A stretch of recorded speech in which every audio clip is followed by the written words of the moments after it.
여러분 안녕하십니까? YTN 뉴스나이트 시작합니다. 대선 기간 허위 사실을 유포한 혐의로 재판에 넘겨진 윤석열 전 대통령이 1심에서 징역 1년 6개월에 집행유예 3년을 선고받았습니다. 이번 형이 확정되면 국민의힘은 지난 대선 때 보전받은 선거 비용 397억 원을 반환해야 합니다. 먼저 권준수 기자가 보도합니다. 대선 후보 시절 윤우진 전 세무서장과 건진법사 전성배 씨 관련 의혹을 허위로 해명한 혐의로 기소된 윤석열 전 대통령. 1심 법원은 문제의 두 발언 모두 거짓이라고 결론 내렸습니다. 윤우진 전 서장에게 변호사를 소개하지 않았다는 주장에 대해 재판부는 윤 전 대통령이 과거 기자와의 통화에서 스스로 소개 사실을 구체적으로 설명한 점을 근거로 주도적으로 변호사를 연결해 준 게 맞는다고 짚었습니다. 건진법사 전성배 씨 부부 동반 만남을 부인한 해명 역시 허위로 판단했습니다. 윤 전 대통령 부부가 지난 2013년부터 전 씨와 교류하며 주요 국면마다 조언을 받아온 사실이 인정된다는 겁니다. 재판부는 거짓인 줄 알면서도 대통령에 당선될 목적으로 허위 사실을 공표했다며 징역 1년 6개월에 집행유예 3년을 선고했습니다. 유권자의 관심이 대단히 높았던 사항에 관하여 허위의 사실을 공표한 것으로서 그 죄질이 매우 무겁습니다. 선고 직후 윤 전 대통령 측은 재판부가 특검 주장만 받아들인 것으로 보인다며 즉각 항소했고 특검은 재판부의 노고에 감사를 표했습니다. 윤 전 대통령의 1심 판결이 확정되면 공직선거법에 따라 국민의힘은 대선 때 보전받은 선거 비용 397억 원을 고스란히 반환해야 합니다. YTN 권준수입니다.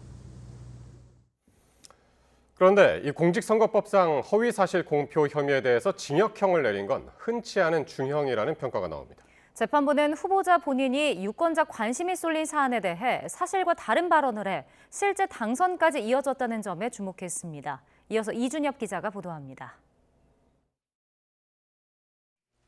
재판부는 징역형 집행유예라는 중형을 선고한 이유로 범행이 대선이라는 대한민국 최고공직자 선출 절차에서 이뤄진 점을 지목했습니다. 게다가 후보자인 윤석열 전 대통령 본인이 직접 파급력이 큰 자리에서 허위 사실을 공표했다고 지적했습니다.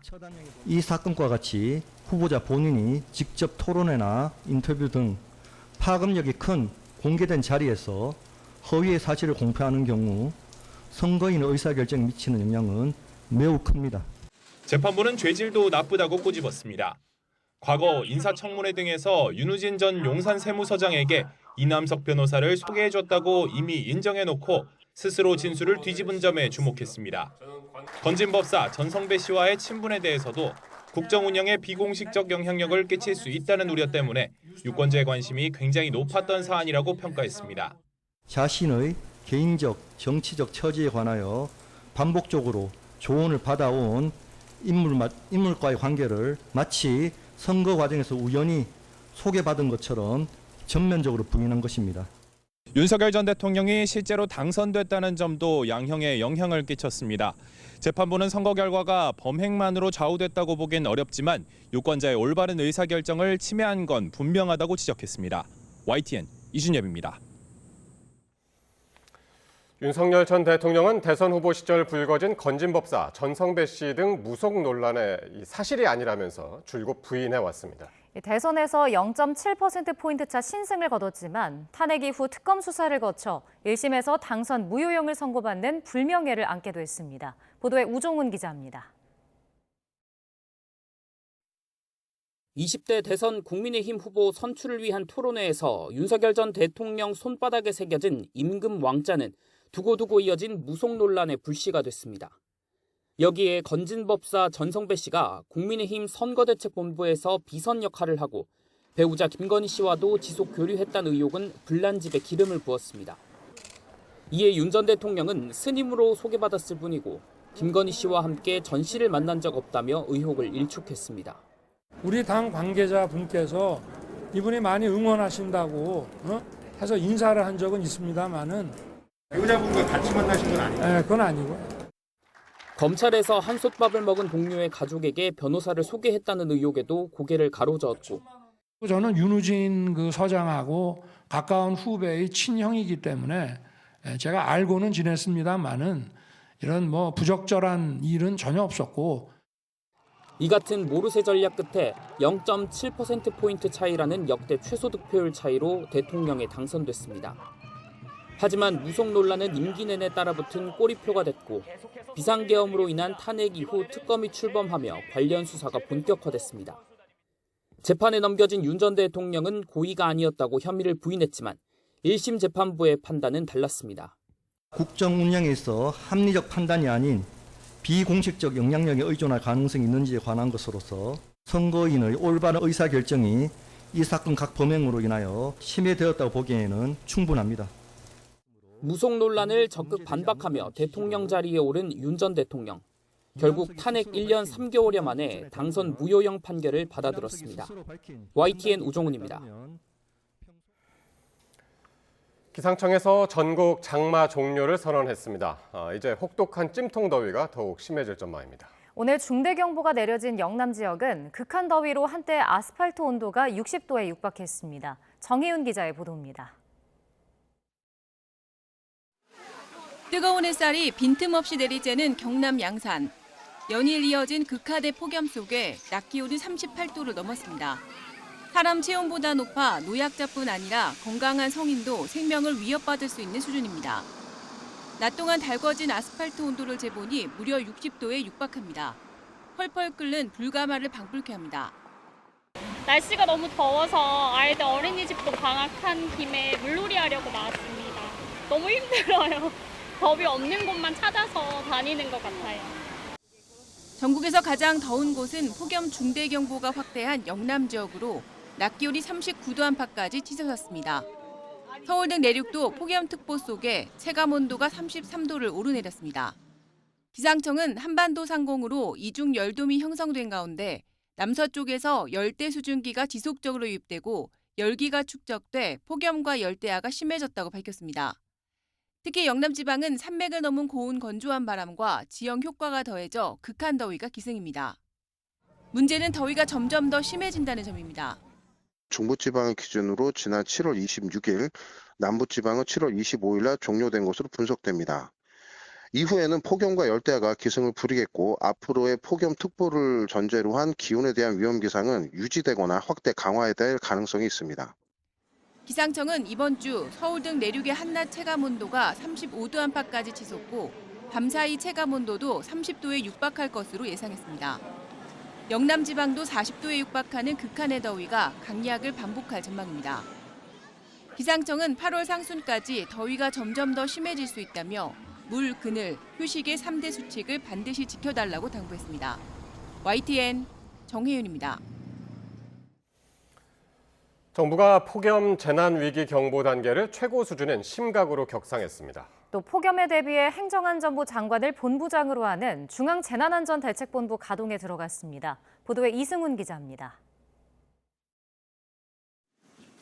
정부가 폭염 위기 단계를 최고 수준으로 상향 조정했습니다. 무더위와 열대야가 당분간 계속될 거란 판단에 따른 선제 조치입니다. 정부는 금일 15시를 기점으로 선제적으로 폭염 위기 경보를 최고 수준인 심각 단계로 격상하고 중앙재난안전대책본부를 가동해 범정부적인 총력 대응 체계를 만들겠습니다. 호우 중대본 종료 불과 사흘 만에 이번에는 폭염 중대본 가동에 들어간 겁니다. 폭염 중대경보 발효 지역엔 상황관리관을 파견합니다. 쪽방촌 등 취약계층을 찾아가 냉방물품 지원이 부족하진 않은지 미리 살피고 야외 작업장의 폭염 안전수칙 이행과 무더위 쉼터 운영 등도 꼼꼼히 살피기로 했습니다. 중대본은 온열 질환자 등이 급증하고 있는 만큼 낮에는 될 수 있으면 바깥 나들이 자제하면서 물 충분히 마시고 충분히 휴식하는 기본적인 행동 요령을 지킬 때라는 걸 강조하고 있습니다. YTN 이승훈입니다. 무더위가 이어지면서 어제도 70명이 넘는 온열 질환자가 발생했습니다. 이 가운데 2명이 숨졌는데 노약자나 기저질환자는 각별한 주의가 필요합니다. 김주영 기자입니다. 계속되는 무더위에 전국 응급실을 찾은 온열 질환자는 좀처럼 줄지 않고 있습니다. 26일을 기준으로 전국 온열 질환자는 모두 72명으로 집계됐습니다. 지난 22일 이후 닷새째 50명을 넘는 수치가 이어진 겁니다. 올해 집계가 시작된 5월 중순 이후로는 모두 1,399명의 온열 질환자가 나온 것으로 파악됐습니다. 폭염 속 휴일, 사망자도 2명이나 발생했습니다. 전북에 1명, 경남에 1명인데 모두 야외 작업을 하다 숨진 것으로 추정됩니다. 시간에 따라 온열 질환자 발생 비율을 보면 기온이 가장 높은 오후 2시에서 오후 3시 사이가 10.5%로 가장 큽니다. 하지만 0시부터 6시의 새벽 시간대를 제외하고는 다른 시간대도 대부분 5%를 넘는 발생 비율을 보이는 만큼 방심은 금물입니다. 보건당국 역시 물을 자주 마시고 그늘이나 시원한 곳을 찾아 휴식을 취할 것을 거듭 강조하고 있습니다. YTN 김주영입니다. 장윤기가 과거 여고생을 납치하겠다는 등의 대화를 한 내용이 성폭행 살인을 입증하는 증거로 재판에 제시됐습니다. 장윤기 측은 지인들의 말에 단순 호응을 한 정도였다고 해명을 했는데 이미 혐의는 인정한 상황에서 형량 낮추기를 시도하고 있는 것으로 풀이됩니다. 나현호 기자의 보도입니다. 비공개로 진행된 장윤기의 3차 공판에서는 검찰이 증거 185건을 추가로 제시했습니다. 장윤기의 휴대전화 메시지나 메모장 등에서 나온 내용으로 범행 동기와 왜곡된 성인식을 보여주는 자료가 다수 포함됐습니다. 특히 과거에 지인들과 메시지로 나눴던 대화에는 여고생을 납치하겠다는 내용도 있었습니다. 차 안에서 여성과 나눈 대화가 담긴 블랙박스 녹음 파일을 자신의 휴대전화에 옮겨놓기도 했습니다. 아동센터에서 근무할 당시에 그 당시에 있었던 물건들이나 이런 것들 혹은 메모 이런 것들을 살펴보면 특정 피해 여성들을 약간 도구나 성적 대상화해서 일부 행위를 한 것들이 있습니다. 장윤기 측은 상대방이 먼저 성적 발언을 꺼내면 호응하는 수준이었다며 발신자와 수신자가 명확히 구분되지 않는다고 반박했습니다. 고등학교 생활기록부까지 거론하며 장윤기가 학창시절 소극적이고 수동적인 성격이라서 친구들의 장난을 받아준 것뿐이라고 해명했습니다. 유족 측은 장윤기가 형량을 낮추기 위한 시도를 하는 거라고 일축했습니다. 사형을 할 것인지 무기징역을 할 것인지 선택의 기로에 놓인 건데 당연히 그 과정에서 이제 보다 적은 무기징역을 택하도록 재판부에게 이제 읍소한 게 아닌가 그렇게 이해하고 있습니다. 당시 여고생을 도우러 왔던 남학생도 피습당한 과정을 진술했습니다. 장윤기가 119에 신고를 해달라며 휴대전화를 달라고 해서 전화기를 보는 사이 공격이 이루어졌다는 겁니다. 태어난 척 유일한 목격자까지 해치려 했던 정황으로 볼 수 있습니다. 재판부는 검찰의 구형이 이루어지는 장윤기 결심 공판을 다음 달 31일 열기로 했습니다. YTN 나연호입니다. 장윤기 사건을 계기로 출범한 경찰 수사 쇄신 TF가 경찰 수사 개혁위원회로 이름을 바꾸고 본격 활동을 시작했습니다. 위원회는 장윤기 사건 은폐 의혹을 시작으로 우선 오는 10월까지 경찰 수사의 구조적인 문제 전반을 들여다봅니다. 김희영 기자입니다. 경찰 수사 쇄신 TF가 첫 발을 떼면서 조직을 수사개혁위원회로 이름을 바꿔 공식 활동에 나섰습니다. 장윤기 사건 은폐 의혹으로 크게 흔들린 수사 공정성을 바로잡고 사실상 수사 전권을 쥐게 되는 공룡경찰 우려까지 씻겠다는 목표입니다. 권한을 가진 만큼 앞으로 그 권한이 행사되는 그만큼 부패 구조 같은 부분도 더 커질 수 있으니까 거기에 대한 견제, 감시 부분을 강조했고 위원회는 매주 한 차례 이상 회의를 잡고 초반부터 고삐를 죄기로 했는데 당장 다음 주 장윤기 사건 수사 과정부터 들여다봅니다. 내부적인 어떤 부실 수사나 또는 뭐 조직적 은폐든지 이런 부분들을 면밀하게 팩트 위주로 보고를 받고 경찰이 대책으로 내놨던 순환 인사제와 가족 상피제 도입도 위원회에서 논의될 전망입니다. 내부 반발이 만만치 않은 순환 인사제에 대해 위원회는 장단점이 충분히 있는 만큼 실제 근무 여건까지 고려해 논의하겠다고 밝혔습니다. 친경찰 인사, 셀프 쇄신 지적에는 제대로 된 평가가 아니라거나 외부 위원을 더 확대할 예정이라고 일축했습니다. 위원회는 중대범죄수사청이 출범하는 오는 10월까지 활동하겠다는 계획입니다. 땅에 떨어진 경찰 수사의 신뢰성을 2달 안에 회복할 수 있을지 주목됩니다. YTN 김희영입니다. 더불어민주당이 보안수사권 폐지를 골자로 하는 형사소송법 개정안과 또 선관위 특검법을 모두 이번 주 안에 처리하겠다고 밝혔습니다. 그러나 국민의힘과의 간극이 큰 상황이라 필리버스터 전국이 재현될 것으로 보입니다. 임성재 기자의 보도입니다. 보안수사권 완전 폐지 내부 정리를 마친 민주당이 형사소송법 개정안의 본회의 처리 시점을 못 박았습니다. 민주당은 이번 주 본회의에서 형사소송법 개정안을 반드시 처리하겠습니다.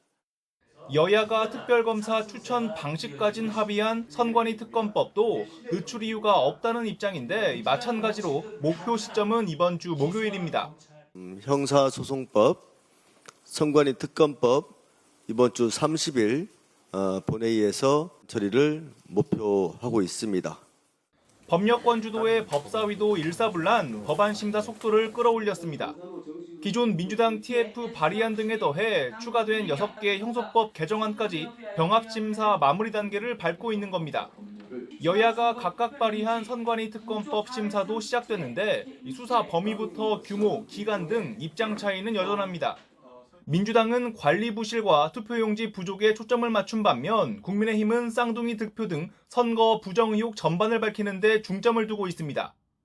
국민의힘은 이 대통령과 여당을 동시에 압박하며 보안수사권 폐지에 순순히 협조할 뜻이 없다는 점을 분명히 했습니다. 보안수사권 폐지와 대통령 재판 공소 취소를 맞교환할 의도가 없다면 공소 취소는 절대로 없을 것이라고 약속하면 됩니다. 선관위 문제도 마찬가지입니다. 장도혁 대표는 지방선거 선거소청 심리에 직접 참석하는 등 여당과의 극명한 시각차를 드러냈습니다. 전산 조작까지 있었다면 모든 자료와 증거를 가지고 있는 선관위가 이에 대해서 말끔히 해명하지 못한다면 이번 지방선거는 총체적인 부정선거입니다. 법력권 주도로 2개 법안이 목요일 본회의 처리 목록에 오르면 이틀 이상 필리버스터 대치가 이어질 수 있다는 전망이 나오는 이유입니다. 다만 선관위 특검법의 경우 여야 모두 합의 절차가 필요하다는데 무게를 두는 만큼 이 형소법 개정안과 다르게 처리 시점이 다음 달로 넘어갈 가능성도 있습니다. YTN 임성재입니다. 최근 사의설이 불거진 정성호 법무부 장관이 국회를 찾아 새 술은 새 부대에 담아야 한다며 사실상 공개적으로 사의를 밝혔습니다. 하지만 청와대는 이를 부인했는데 여당의 보안수사권 폐지 속도전과 맞물려 논란이 커지고 있습니다. 황보혜경 기자입니다. 정성호 법무부 장관이 사의 표명설이 불거진 뒤 처음으로 국회를 찾았습니다. 거취를 묻는 취재진 질문엔 말을 아꼈지만 이어진 국회 법제사법위원회 전체 회의에선 작심한 듯 입을 열었습니다. 검찰개혁이 대부분 완료됐기 때문에 저 개인적인 생각으로는 이제는 새 술은 새 부대에 담아야 되지 않겠습니까? 사실상 공개적으로 사의를 표명한 건데 정 장관은 수면 장애를 겪을 정도로 건강이 악화했다며 오래전부터 사퇴를 고민해왔다고 설명했습니다. 검찰개혁이 마무리 단계인 만큼 남은 후속 과제는 새로운 리더십 아래 추진되는 게 바람직하다는 뜻도 내비쳤습니다. 보이콧 철회 뒤 처음 상임위에 복귀한 국민의힘을 향해선 뼈 있는 당부의 말도 남겼습니다. 또 야당 의원님께서도 또 국민적 우려를 또 적극적으로 개진해 주시고 국민들이 피해가지 않게 충분하게 좀 논의해 주셨으면. 그동안 여러 차례 보안수사권 폐지에 대한 부작용을 우려해왔던 만큼 최근 민주당의 전면 폐지 당론 채택에 불편한 심기를 드러낸 거로 풀이됩니다. 여야 모두 사퇴는 적절치 않다고 만류했지만 속내는 달랐습니다. 중수청 기소청이 자동적으로 출범하는 게 아니에요. 죽더라도 대통령을 성공시키고 죽는 그런 자세가 측근한테 필요하다. 일방적으로 폐지로 결론 난다 하면 대통령께 이 부분에 대해서는 제2요구, 즉 거부권 행사를 건의하셔야. 이와 관련해 청와대는 정성호 장관의 사의 표명은 공식 확인된 바가 없다고 밝혔습니다. 사의 표명은 사실이 아니라고도 했습니다. 공식적인 사퇴 의사 전달이 없었다는 의미로 보이지만 사의를 수용할 의사가 없다는 뜻을 완곡하게 전한 거란 해석도 나오고 있습니다. 이번 주 민주당이 형사소송법 개정안 강행 처리를 추진하는 가운데 주무부처 수장의 거취 문제와 맞물려 검찰개혁을 둘러싼 논란도 계속될 전망입니다. YTN 황보혜경입니다. 브라질을 국빈 방문한 이재명 대통령이 서울에 있는 청와대 참모들과 화상회의를 열고 국내 현안을 점검했습니다. 석유 최고가격제와 유류세 인하 유지 등 중동 정세에 따른 유가 불안 대책 등을 주문했습니다. 보도에 강진원 기자입니다. 브라질의 수도 브라질리아에 마련된 임시회의 공간에 이재명 대통령과 순방에 동행한 주요 참모들이 모였습니다. 같은 시각 서울에선 청와대 수석 보좌관들이 자리에 앉았습니다. 지난달 유럽 순방 당시 이탈리아에서 개최한 데 이어 두 번째로 연 화상회의. 이 대통령은 중동 정세 불안으로 출렁이는 기름값을 우려했습니다. 유가 변동성이 당분간 이어질 가능성이 큰 만큼 국내 물가에 미칠 영향을 최소화하기 위한 선제적 노력을 빠르게 기울여야 되겠습니다. 민생의 어려움을 줄이기 위한 대책을 주문하며 석유 최고가격제의 지속과 유류세 인하 유지 등을 콕 집어 지시했습니다. 유가 불안이 확실하게 해소될 시점까지 석유 최고가격제를 지속하고 유류세 인하 같은 정책 수단도 최대한 유지해 주시기 바랍니다. 화물차 운전자 등 경유 의존도가 높은 계층의 부담 완화 방안을 추진하고 매점 매석과 담합 등 힘든 시기를 악용한 행태는 엄정 대응토록 했습니다. 청년 고용 부진 등 경제적 불균형 완화를 위한 노력도 강조했는데 순방 기간에도 국내 현안을 직접 챙기겠다는 의지가 반영된 거로 보입니다. 이에 앞서 이 대통령은 미국에 이어 두 번째 방문국인 브라질에 도착해 우리 공군이 도입할 예정인 브라질제 C-390 수송기를 시찰했습니다. 올해 12월부터 내년 12월까지 8,830억 원을 들여 총 3대를 구매하기로 한 기종을 직접 둘러보고 점검한 겁니다. 특히 이번 수송기 도입 사업이 단순한 국방협력 차원을 넘어 우리 민간 항공산업 발전에도 시너지 효과를 낼 수 있기를 기대했습니다. 가능하면 앞으로 민항기도 같이 만들어 봅시다. 이 대통령은 우리 시각으로 오늘 밤 브라질 측이 마련한 공식 환영식에 참석한 뒤 룰라 대통령과 정상회담을 합니다. 브라질리아에서 YTN 강준원입니다. 검경합동수사본부가 6.3 지방선거 투표율 조작 의혹을 수사하고 있는 가운데 투표 당일 중앙선거관리위원회가 72건의 투표자 수 수정 보고를 받은 것으로 드러났습니다. 국민의힘 김은혜 의원실이 제출받은 시간대별 투표수 수정 보고 이력에 따르면 지방선거 당일 중앙선관위는 전국 선관위로부터 오입력, 통신망 장애 등 사유로 총 72건의 수정 요청을 보고받았습니다. 합수본은 경기 충청 지역 3곳에서 투표율 조작이 이뤄진 정황을 포착하고 중앙선관위에 대한 압수수색을 이어가고 있습니다. 중앙선거관리위원회가 오늘 중앙선관위 과천청사에서 선거소청 심리를 열고 국민의힘 장동혁 대표와 개혁신당 김정철 최고위원의 구두변론을 들었습니다. 비공개 심리에서 지역별 선관위 측은 투표용지 부족 사태가 실제 투표 결과에 영향을 미치지 않는다는 주장과 함께 실제 투표 중단이나 마감 시각 초과가 발생한 만큼 중앙선관위가 판단해야 한다는 의견 등을 내놓은 것으로 전해졌습니다. 장 대표는 변론 참석 뒤 기자들과 만나 투표용지 부족으로 얼마나 많은 유권자의 참정권이 침해됐는지 헤아리기가 불가능한 점과 실제 전산 조작 정황이 있다는 점 등을 바탕으로 재선거 필요성을 강조했다고 전했습니다. 미성년자 성매매 혐의 등을 받는 최영중 전 청주시 의원이 경찰에 두 번째로 출석해 15시간 동안 조사를 받았습니다. 경찰은 미성년자 성매매 혐의와 추가 범행 여부를 집중적으로 조사했는데 조만간 구속영장 신청 여부를 결정할 것으로 보입니다. 보도에 이성우 기자입니다. 15시간 동안 밤샘 조사를 받은 최영준 전 청주시 의원이 마스크로 얼굴을 가린 채 경찰서 복도를 걸어 나옵니다. 최 씨는 범행 인정 여부를 묻는 취재진의 질문에 답하지 않았습니다. 미성년자 성적 청구 인정하시나요? 수사 중인 사실을 알고도 공천 받았느냐는 질문에는 잠시 취재진을 바라보기도 했습니다. 거듭된 질문에 아무런 대답을 하지 않던 최 씨는 차량에 타기 전 짧게 답변만 내놨습니다. 수사 중인 사항 수사 열심히 받았습니다. 최 씨가 경찰에 소환돼 조사받는 것은 지난 5월에 이어 두 번째, 지난 15일 경찰의 압수수색 이후 열 하루 만에 다시 소환 조사가 이뤄진 겁니다. 경찰은 최 씨를 상대로 피해 여중생에게 성적 내용이 담긴 사진을 요구했는지 등 범행 전반을 조사한 것으로 알려졌습니다. 또 다른 피해자가 있는지와 추가 범행 여부도 확인한 것으로 전해졌습니다. 최 씨는 지난 2024년 10월부터 1년간 휴대전화 채팅앱을 통해 알게 된 여중생을 성매매한 혐의를 받고 있습니다. 또 다른 사람을 소개하면 돈을 더 주겠다는 취지로 성매매를 권유하고 부적절한 사진을 요구한 혐의도 받고 있습니다. 경찰은 압수수색으로 확보한 휴대전화 등 관련 자료와 이번 조사 내용 등을 종합해 조만간 최 씨에 대한 구속영장 신청 여부를 결정할 것으로 보입니다. YTN 이성호입니다. 정몽규 전 회장이 물러난 대한축구협회장을 새로 뽑기 위한 선거인단이 10,000명 이상으로 확대됩니다. 이렇게 되면 누구보다 선수들과 현장 지도자들이 대거 참여할 수 있습니다. 보도에 이대건 기자입니다. 기존 300명 이내였던 대한축구협회장 선거인단 규모가 대폭 늘어납니다. K축구혁신이 4차 회의 결과 선거인단을 10,000명 정도로 하자는 데 의견을 모았습니다. 대한체육회 선거인단 개편안을 기반으로 축구협회 실정에 맞게 조정합니다. 체육회 기준에서 프로, 실업, 대학, 승강제 리그 등을 추가해 조정하는 안을 마련하기로 하였고 이 경우 권고하게 될 규모는 10,000명 이상이 될 것으로 예상을 합니다.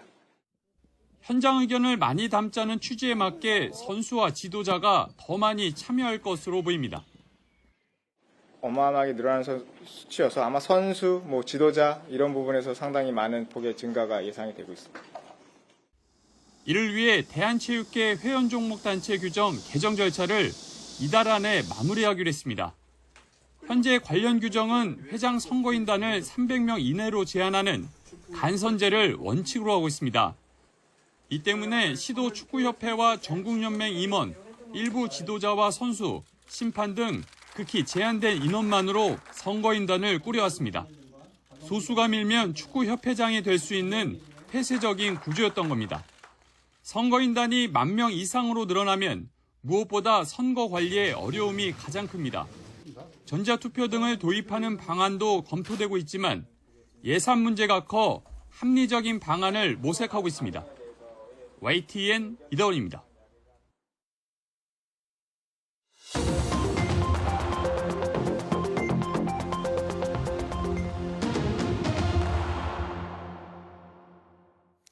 정치권 관심 뉴스 짚어보는 포커스 나이트 시간입니다. 오늘은 임세은 전 청와대 부대변인, 정광재 동현정치연구소장 두 분과 함께하겠습니다. 어서 오십시오. 안녕하세요. 안녕하십니까? 네, 정성호 법무부 장관이 본인의 거취와 관련해서 공개적으로 사퇴 의사를 밝혔습니다. 반면 청와대는 공식적으로 확인된 바 없다고 했는데요. 오늘 국회에서 있었던 발언들 먼저 들어보겠습니다. 이미 공소청과 중수청이 만들어졌고 10월 2일 날 그 출범만 하면 됩니다. 저는 그로써 검찰개혁이 한 95%는 달성됐다고 보는데 세수는 세부대에 담아되지 않겠습니까? 지금 건강 상태가 매우 좋지 않습니다. 제가 수개월 동안 지금 상당히 심각한 좀 수면 장애가 있고. 청와대에서는 정성호 장관의 사의 표명 공식 확인된 바 없다 이런 입장을 밝혔습니다. 충정은 알아요. 그렇지만은 지금 건강이 금년 말까지는 견딜 수 있어요. 죽더라도 대통령을 성공시키고 죽는 그런 자세가 측근한테 필요하다. 그러니까 모두 출범시키고 나가세요. 정성호 장관은 아직도 그래도 민주당 내에서는 그나마 정신이 온전한 축에 드는 사람입니다. 이제 이재명 대통령의 공소 취소를 위해 총대를 매야 하는 이 이재명 정권에서 탈출 행렬이 시작된 것입니다. 날마다 배신감에 치를 떨면서 이재명 대통령은 새로운 법무장관감을 찾느라 밤잠을 설칠지도 모릅니다. 네, 지난 주말 동안 정성호 장관이 과연 사의를 표명한 거야 안 한 거야 상당히 이제 혼란스러웠는데 사실상 사퇴 의사를 본인이 확인했습니다. 근데 저 이야기를 하면서 본인은 아니라고 했지만 보안 사건 폐지하고 관련이 있는 거죠?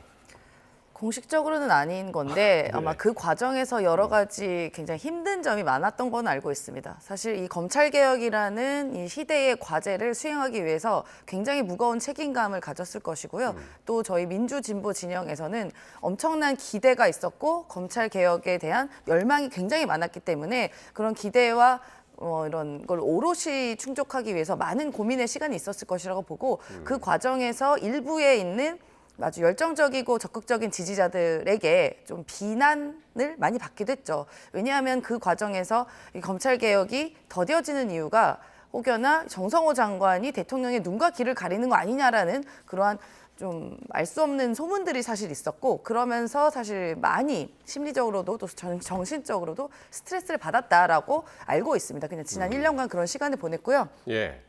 지금 상황은 어쨌든 대통령께서는 초반부터 집권 초반부터 아주 많은 토의와 토론과 수기를 통해서 이 검찰개혁 문제를 마무리해라. 저희가 다 완벽하게 원하는 것은 수사 기소권 분리잖아요. 대통령의 그 원칙은 단 한 번도 변한 적이 없고 그 행정부도 똑같은 의견이었습니다. 수사권 그 기소권은 완벽하게 분리해라. 다만 그 과정에서 일부 있을 수 있는 국민들의 피해가 발생하시는 부분에 대해서는 보완책을 마련하고 그 부분 고민해보자라는 대통령의 말씀은 달라진 게 없습니다. 그래서 그 과정을 당에 넘긴 것이고요. 당에서 충분한 토의와 토론을 했는지에 대해서는 많은 국민 여러분께서 궁금해하고 계시지만 어쨌든 당에 그 모든 걸 맡겼고 당에서 보안수사권 폐지로 결론을 냈기 때문에 이제 정성호 장관의 손은 거의 떠난 것이죠. 이제 국회 시간이기 때문에 아마도 그런 취지에서 정성호 장관은 말씀을 하신 것 아닌가 싶습니다. 예. 그러니까 보안수사권 폐지와 관련해서 그동안 정 장관이 상당히 좀 체념하는 듯한 그런 이야기도 이제 많이 했었는데 어쨌든 지금 국민의힘에서는 앞에서 보셨듯이 김재현 최고위원은 이재명 정권에서 탈출 행령이 시작됐다라고 했고요. 무소속의 한동훈 의원도 이 대통령 공소 취소 앞두고 도망간다라는 표현을 썼습니다. 정성호 법무장관이 사의를 표명한 게 최근에 알려지긴 했지만 벌써 두세 달 전서부터 법무장관 이제 수행하기가 어렵겠다는 뜻을 직간접적으로 청와대에 전한 것으로 알려졌죠. 최근에 더 논란이 되는 것은 어쨌든 당론으로 민주당에서 보안수사권 전면 폐지를 채택하고 이달 말까지는 그것을 이제 법제화시키겠다라는 뜻을 밝혔잖아요. 이에 대해서 본인의 한계를 좀 느꼈다고 봐야겠죠. 본인이 법무부 장관으로서 보안수사권 존치와 관련해서 그렇게 당에 당부하고 우려를 전했음에도 불구하고 일방적으로 진행되고 있는 것에 대한 불만 표시 이렇게 볼 수 있을 것 같고요. 더 나아가서는 저는 이재명 대통령에 대한 공소 취소와 관련해서도 일정 부분 관련이 있을 것으로 추론해 봅니다. 공소 취소가 이재명 대통령이 본인이 공소 취소 안 하겠다라는 이야기를 한 번도 한 적이 없거든요.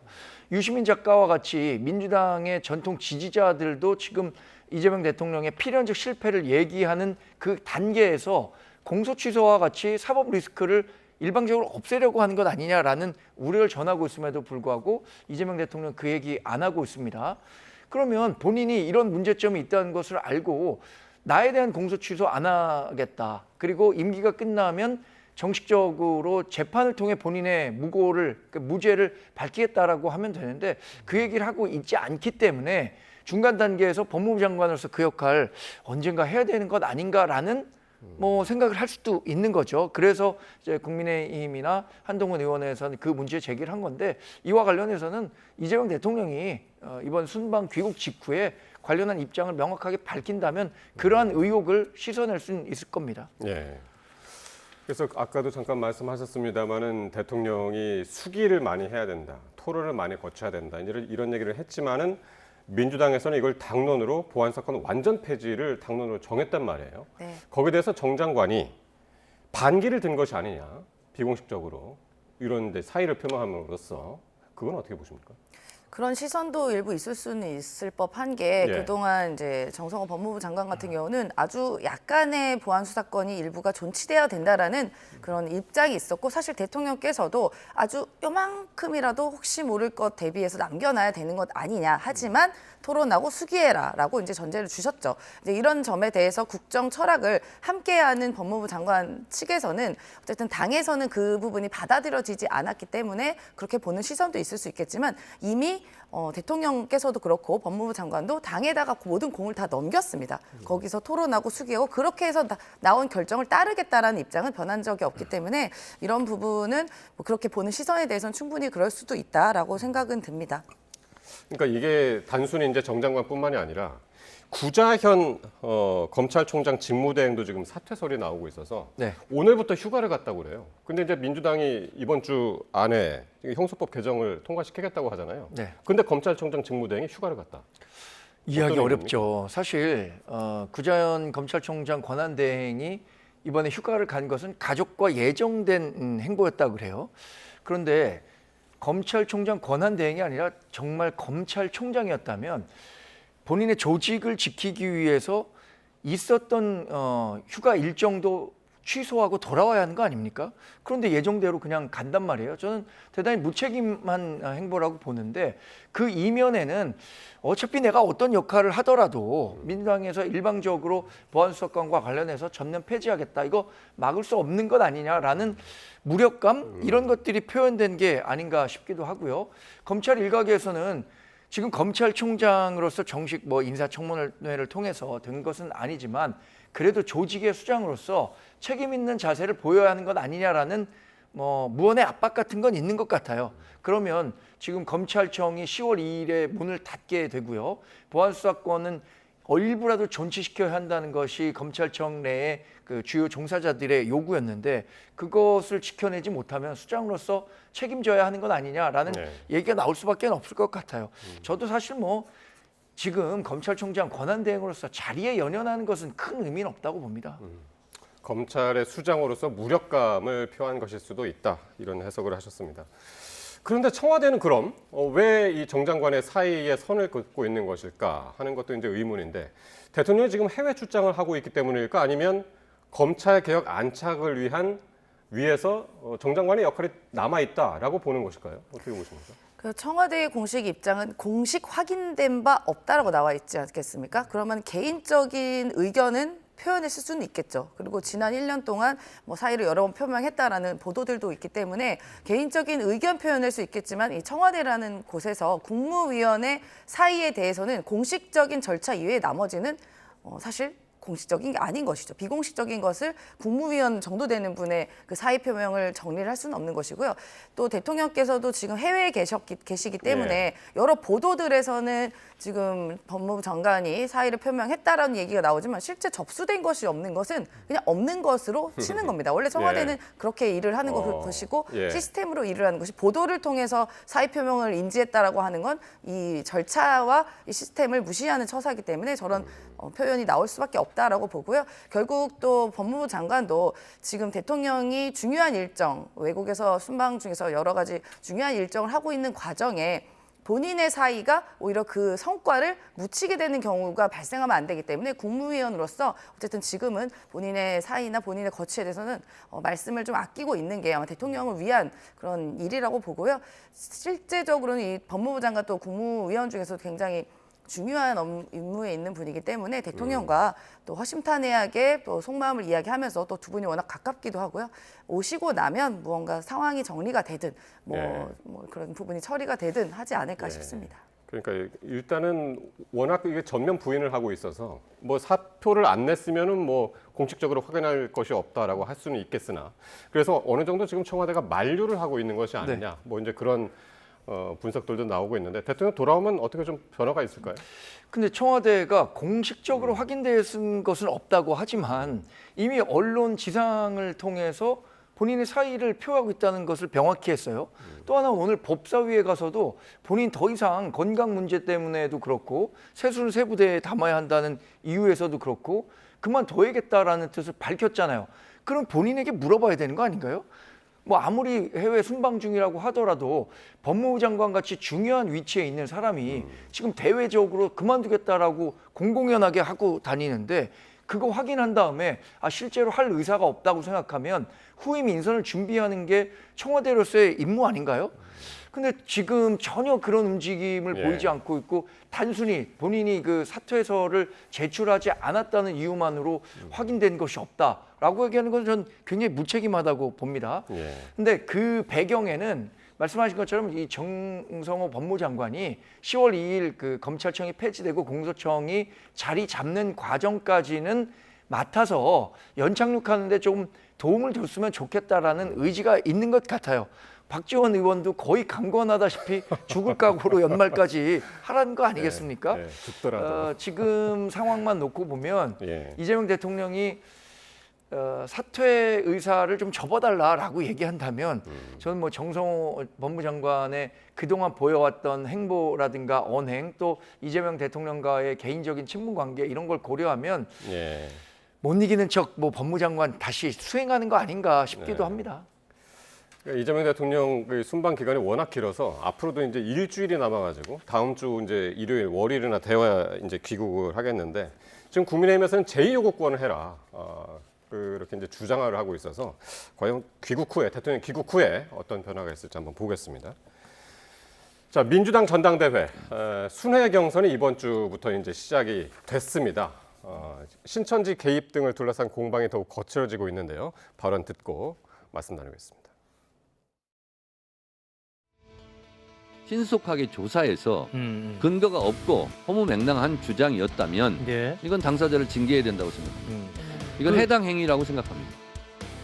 신천지 개입 경고가 당을 위헌 정당으로 몰아가는 해당 행위라는 것은 바보 궤변입니다.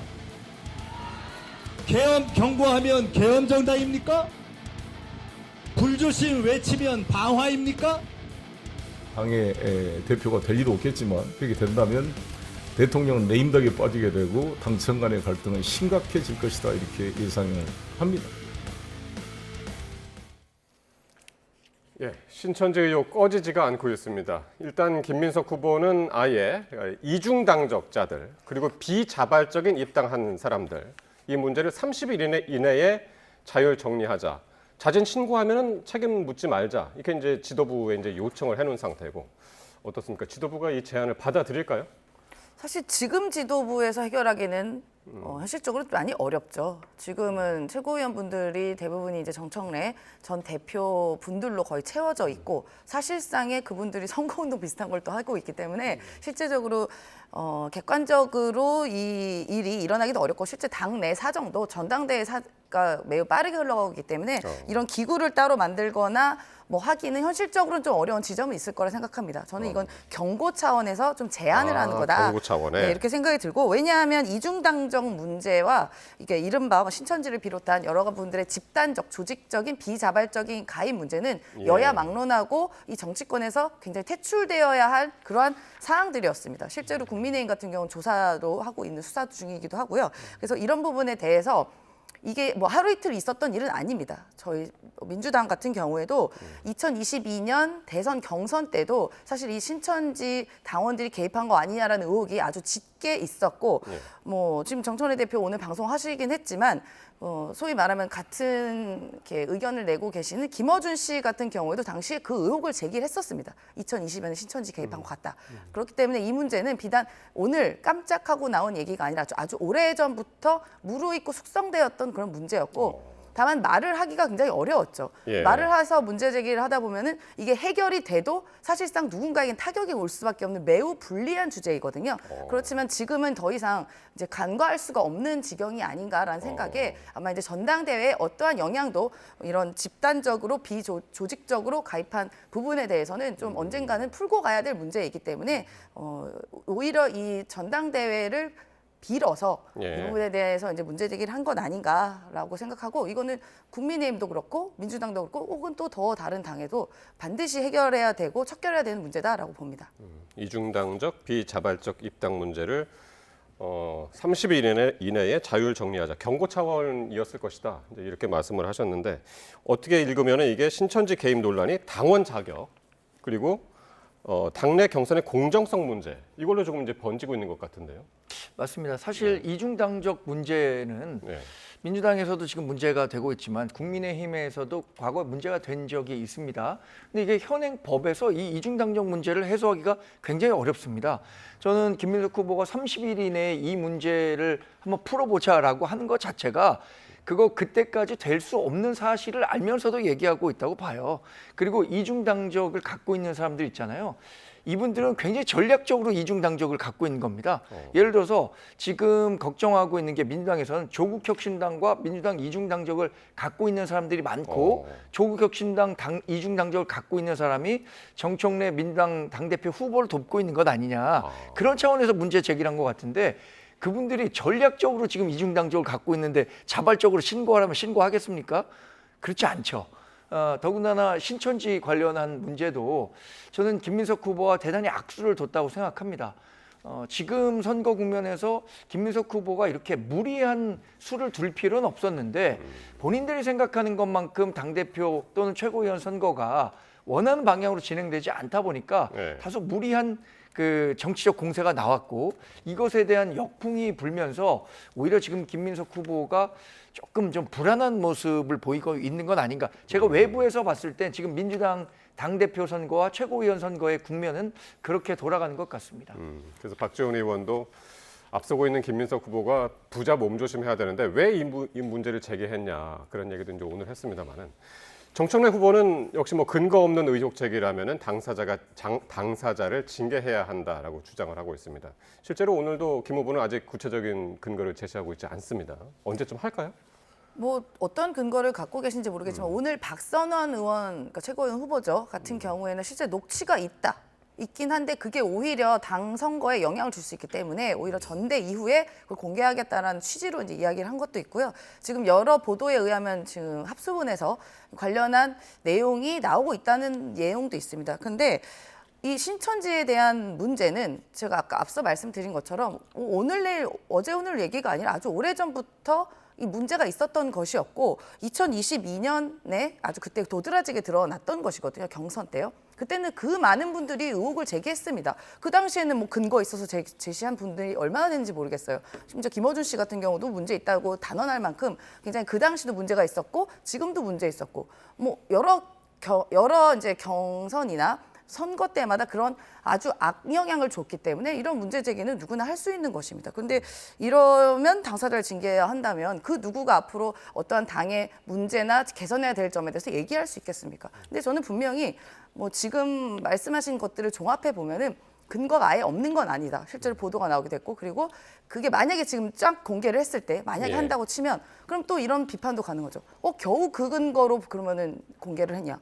이런 비판도 충분히 또 가능하다고 보기 때문에 저는 아까 말씀드린 것처럼 사전 경고 차원에서도 말씀드린 것도 있지만 우리가 이 문제의 심각성을 알고 많은 당원분들이 이런 변수에 흔들리지 않고 순수하게 1인 1표제와 당원 주권주를 실현되기 위해서 많은 당원들이 오히려 투표를 해서 그런 변수를 희석돼야 되는 거 아닌가. 그런 운동을 오히려 전개해야 하는 것이 모든 후보들이 해야 될 역할이지 않을까라고 생각합니다.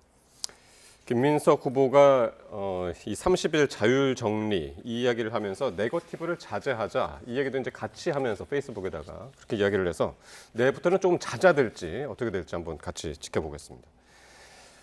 자, 국민의힘에서는 이 멱살잡이 소동을 벌였던 권영진 의원이 이 정점식 원내대표를 찾아서 사과를 했습니다. 하지만 후폭풍이 계속되고 있는데요. 발언 듣고 오겠습니다. 지난주의 일은 제 개인의 문제가 아니라 보수 대표정당 국민의힘의 문제입니다. 다시는 이런 일이 발생하지 않도록 원내대표로서 역할을 다해가겠습니다. 보수의 품격과 당의 리더십을 훼손한 매우 부적절한 처사입니다.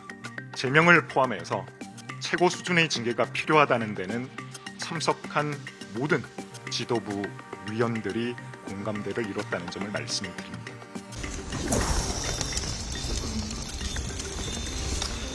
사과드리고 대표님께서도 또 제 사과를 흔쾌히 받아주셨고 원내대표께도 죄송스럽고 또 우리 당원 동지들께도 죄송스럽고 제 인생에 있어서 너무나 큰 그런 실수였다. 오늘은 제가 사과드리고 반성하고 성찰하는 그런 마음으로 왔습니다. 그 정도 하겠습니다. 예, 짧게 정리하자면 이렇습니다. 멱살을 잡힌 정점식 원내대표는 개인적으로 관용의 제스처를 이제 보냈고요. 그리고 당 지도부에서는 결국 자진 탈당해라 이렇게 이제 권유를 했습니다. 오늘까지 하지 않으면 징계를 개시하겠다 이렇게 얘기했는데 윤리위는 실제로 징계 절차를 오늘 개시를 했습니다. 네. 어떻게 되는 건가요, 이게? 이게 징계를 개시한 이상 이 징계를 피하기 위해서 또 탈당하게 되면 5년간 복당이 어렵습니다. 그래서 징계 절차가 진행되는데 저는 이제 권영진 의원이 그 정점식 원내대표에게 직접 사과했고 지난주에는 텔레그램 단체방을 통해서도 본인의 행동에 대해서 의원들께 송구하다는 말씀을 드린 것으로 알고 있는데 윤리위원회에서 이 같은 저간의 사정을 고려해서 징계 수위를 결정하지 않을까 싶습니다. 지금 최고위원회에서는 상당히 고강도의 제재가 필요하다라고 얘기했지만 익히 알려졌다시피 윤리위원회는 최고위원회는 또 별개로 독립적으로 운영되는 기구니까 전반적인 논의가 이루어지겠죠. 이 가운데 사과를 하고 또 당사자였던 정점식 원내대표가 그 사과를 받아들이고 예를 들어서 선처를 윤리위원회에 요구하는 방식으로 의견이 개진이 된다면 징계 수위를 정하는 데 있어서 윤리위원회가 그 같은 사정을 고려해서 조금 낮은 수준의 징계를 할 수도 있지 않을까 생각하는데 결과는 좀 지켜봐야 될 것 같습니다. 자진 탈당 가능성은 이제 지나간 겁니까, 그럼? 이게 그 징계가 일단 개시가 됐잖아요. 이거를 피하기 위해서 자진 탈당하더라도 5년 동안 그 원론적으로는 인정이 안 되는 거군요. 그렇습니다. 자진 탈당하더라도. 그래서 징계가 개시된 이상 지금 자진 탈당으로 마무리되기는 좀 어려울 것 같다는 생각이거든요. 근데 그 같은 것을 감안하고라도 도덕적으로 윤리적으로 책임을 지겠다는 차원에서 자진 탈당할 가능성도 배제할 수는 없겠습니다만 그렇게 되면 또 이런 불이익 조항이 있기 때문에 권영진 의원이 판단하는데 조금 부담은 될 것 같습니다. 그래서 윤리위원회에서 적극적으로 이 유감의 뜻을 표하고 다시 한번 사과하고 정점식 원내대표도 처벌 수위와 관련해서 의견 개진이 좀 이루어진다면 윤리위원회 차원에서 좀 감경 사유는 있지 않을까 예상해 보는 거죠. 지금 윤리위가 오늘 징계 개시를 하면서 권 의원뿐만이 아니라 육선의 조경태, 친한계 초선의 진정호 의원에 대해서도 징계 절차를 개시를 했습니다. 장도혁 대표가 예고한 징계 전국의 시작이 아니냐 이런 해석입니다. 근데 어떠한 사유로 징계가 됐는지 제가 알 수는 없지만 얼마 전에 나와 있던 것 중에서 당대표나 지도부에 대한 비판이 조직적이고 반복적으로 하면 징계를 하겠다 이런 걸 본 것 같기는 해요. 근데 저분들은 아마 다른 사유일 수도 있고 아마 진종호 저 의원분은 무소속 후보를 뒀기 때문에 이런 거 아니냐? 한동훈 의원 지원했다는 거죠. 그런 부분이 선거 때. 그런 부분 같은데 좀 과하죠. 당 대표에 대한 비판은 누구나 당원들이나 현역 의원들이나 할 수 있는 것 아니겠습니까? 저희를 되돌아보면 저희 민주당 같은 경우에는 과거에 이재명 당대표 시절에 많은 의원들이 당대표 내려오고 사퇴하라는 얘기를 매번 의총마다 했었습니다. 그런데 단 한 번도 징계나 어떠한 처분을 한 적은 단 한 번도 없거든요. 그냥 받아들이고 의원들끼리 또 대표와 의원끼리 잘 해결하고 정치적으로 잘 넘어갔던 부분인데 희한하게 장동혁 대표 지도 체제하에서는 말 하나 잘못하면 징계하겠다, 윤리가겠다, 탈당시켜라 이런 부분이 조금 어떤 문화로 자리 잡은 것 같아서 좀 안타까운 지점이 있고요. 지금 이번에 권영진 의원 사건도 사실 말이 안 되는 건 맞습니다. 물리적으로 사실 폭력을 행사한 거잖아요. 가서 멱살을 잡은 사태가 그게 상임위원장을 자기가 원하는 대로 되지 않았다고 가가지고 이제 멱살 잡은 일인데 물론 매우 잘못한 것입니다. 그리고 저는 윤리까지도 갈 수 있다고 보지만 정점식 원내대표가 좀 넓은 마음으로 이 부분에 대해서 정치적으로 잘 해결하겠다고 하면 또 이 부분이 굳이 윤리위에 갈 일인가? 두 분이 좀 손 잡고 소주 한잔 하시면서 좀 정치적으로 해결을 하는 게 조금 더 이 정치력의 복원 같은데 어느 순간 장동혁 지도부 체제에서는 그런 문화 자체가 조금 없어진 것 같아서 정치 복원이 좀 필요한 것 같다라는 생각도 듭니다. 많은 분들이 그렇게 이야기를 하십니다. 윤리위에 갈 만한 사안이지만 이게 다른 형평성 문제도 있고 정치적으로 해결을 할 수도 있지 않느냐 그런 이야기들을 많이 주시는 것 같습니다. 네, 지금까지 임세은 전 청와대 부대변인 그리고 정광재 동현정치연구소 장관 말씀 나눴습니다. 고맙습니다. 감사합니다.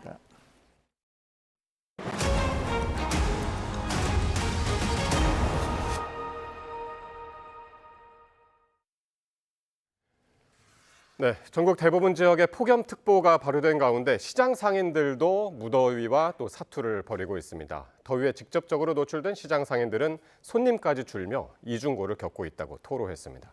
현장에 최승훈 기자가 다녀왔습니다. 30도를 넘는 무더위에 시장도 평소보다 한산해졌습니다. 손님도 상인도 손에서 선풍기를 놓지 못하고 시원한 음료를 들이켜보지만 더위는 쉽게 가시지 않습니다. 평소보다 아무래도 더우니까 사람도 많이 없는 것 같고 실내로 다들 모이는 것 같아요. 저희들도 찾을 때 좀 실내 데이트 이런 거 많이 찾아보고 아무래도 시장은 발길이 좀 줄지 않을까. 그늘막이 설치된 곳은 그나마 낫지만 햇볕이 내리쬐는 곳은 잠깐만 서 있어도 숨이 턱턱 막힙니다. 고무장갑 안에는 금세 땀이 차오르고 상인들은 채소가 상할까 걱정입니다. 상추니 그런 거는 이제 제일 많이 상하잖아요. 부추 같은 거 이런 나무 종류. 그러니까 예전 같이 많이 안 갖고 오지. 요새는 조금씩 갖고요. 장사가 안 되니까. 생선 가게는 얼음값에 울상입니다. 상인들은 손님에게 내놓은 생선이 상할까 얼음을 수시로 뿌리고 있습니다. 하지만 한낮 높은 기온을 이기지 못하고 보시는 것처럼 금세 녹아내립니다. 20kg짜리 한 번 하면 한 2시간도 안 가서 다 녹아버려요. 어쩔 수 없어요. 다 녹으면 다시 채워야 되고 이게 팔아야 얼음값도 안 나와요, 요즘은. 장마가 끝나고 본격적인 무더위가 시작되면서 폭염과 매출 감소라는 이중고에 상인들의 한숨은 깊어져만 갑니다. YTN 최승훈입니다. 일본 다카마스에서 인천공항으로 향하려던 진에어 여객기가 6시간 넘게 지연됐습니다.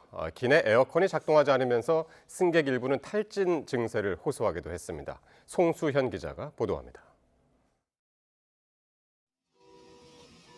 비행기 안 승객들이 종이 책자로 연신 부채질을 합니다. 일본 다카마스에서 인천으로 가는 진에어 여객기가 6시간 넘게 지연된 겁니다. 외부 전력 공급 장비 이상과 기체 결함이 잇따르면서 180명 넘는 승객들은 비행기에 몸을 실었다 내리기를 반복해야 했습니다. 에어컨이 작동을 멈추면서 승객들은 장시간 찜통 같은 더위를 견뎌야 했다고 호소합니다. 뭐 지시로도 닦아보고 화장실 가서 막 이렇게 휴지도 한번 닦아보고 했는데 소용이 없죠. 너무 덥고 이게 쇳덩어리 안에 갇혀가지고 에어컨도 안 나오는 채로 여러 명이 꽉 채워서 앉아 있는데 당시 일본 다카마스시의 최고 기온은 37.9도씨로 열사병 경계경보가 발령된 상황이었습니다. 같은 공항 이용객들은 승객들 얼굴이 빨갛게 달아오른 상태였다고 말했는데 일부는 공황 증상을 보이거나 스스로 일어나지도 못할 정도로 탈진해 휠체어를 이용한 것으로 전해졌습니다.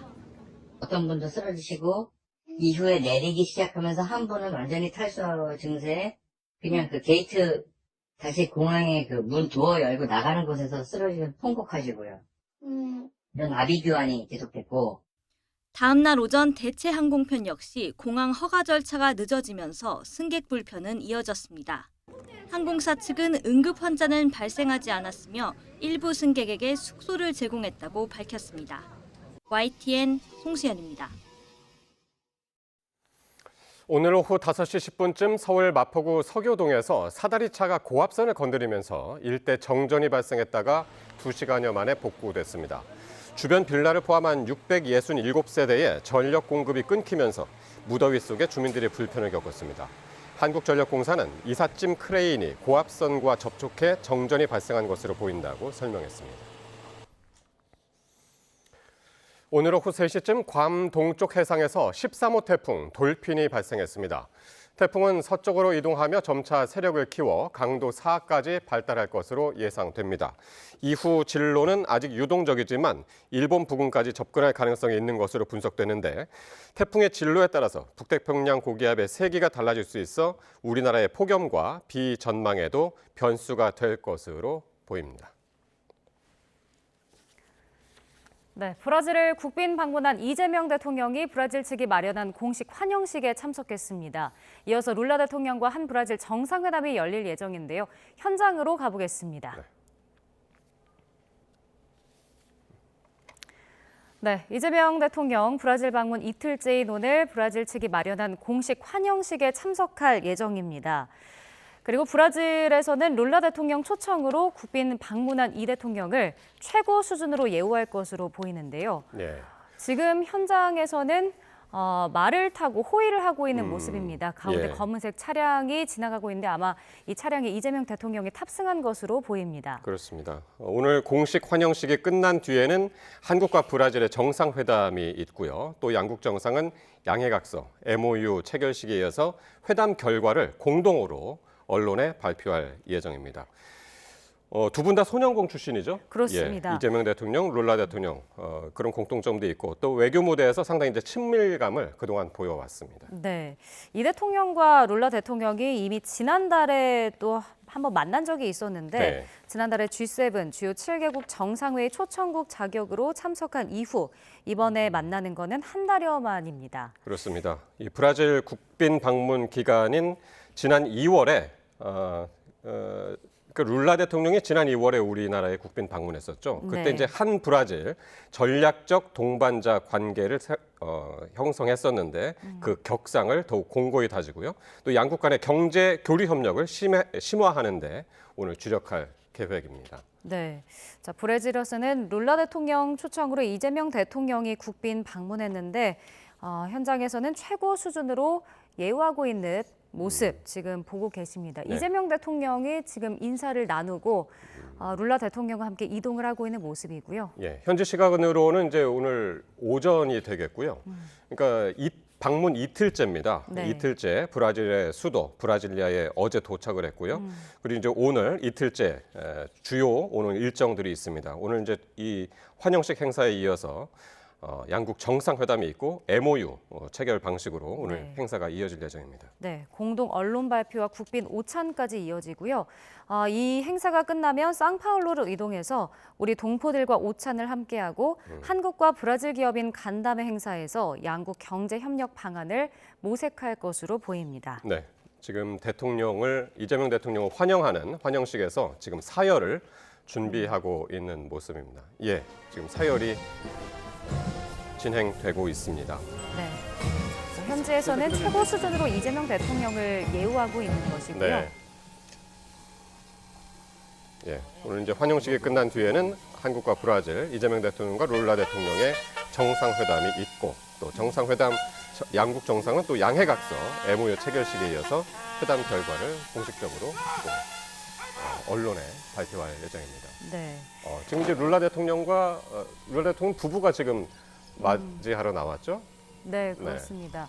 이재명 대통령과 김혜경 여사와 포옹을 하면서 따뜻한 인사를 나누고 있는 모습입니다. 네. 우리가 이제 많은 국제 무대에서 이 두 정상이 만나는 것을 많이 볼 수가 있었습니다. 상당히 네. 이제 친밀한 그런 모습들을 보여왔고 역시 이제 두 분 모두 소년공 출신이기 때문에 공통점도 있고 그래서 이제 이야기도 잘 통하는 것 같습니다. 네. 아무래도 두 정상이 말씀하신 대로 소년공 출신이기 때문에 네. 외교 무대에서 친밀감을 보여오기도 했었는데요. 지난달 G7 주요 7개국 정상회의 초청국 자격으로 이 대통령과 룰라 대통령은 만난 적이 있었습니다. 그리고 오늘 한 달여 만에 다시 한번 두 정상이 얼굴을 맞대고 정상회담을 이어갈 것으로 보입니다. 룰라 대통령이 우리나라를 방문한 게 지난 2월이었습니다. 그때 이제 국빈 방문이었고요. 오늘 이 대통령이 방문한 것은 역시 그 답방 차원으로 역시 국빈 방문으로 오늘 방문을 하게 됐습니다. 네. 지금 이재명 대통령과 김혜경 여사 그리고 룰라 대통령 부부가 현장에서 함께 있는 모습을 보고 계시고요. 네. 기념사진 촬영 이후 애국가가 지금 연주가 되고 있습니다. 네. 현재는 룰라 대통령 초청으로 이재명 대통령이 국빈 방문한 가운데 보시는 것처럼 최고 수준으로 예우를 하고 있습니다. 이 대통령이 이날 오후에 브라질리아에 이제 도착한 이후에 C390 수송기 시찰을 했습니다. 브라질이 석대를 우리나라에 공식적으로 이제 수출을 하는 거죠. 근데 그 비행기를, 그 수송기를 시찰을 했고요. 그리고 오늘 오전에 공식 환영식을 시작했습니다. 지금 되는 모습 보고 계십니다. 네, 이어서 이제 룰라 대통령과 오늘 밤, 우리 시각으로 오늘 밤에 이 행사가 끝나고 정상회담을 하고요. 공동으로 언론의 결과를 발표할 예정인데 회담을 통해서 이제 자원 부국이자 중남미 최대 방산 시장인 브라질과 핵심 광물, 국방 안보 분야 협력 강화 방안을 모색할 것으로 보입니다. 그리고 우리 기업의 남미 진출을 지원하기 위해서 한국과 남미 공동시장, 메르코수르 간 무역 협정 협상 재개 필요성도 논의할 것으로 현재 예상이 되고 있습니다. 네.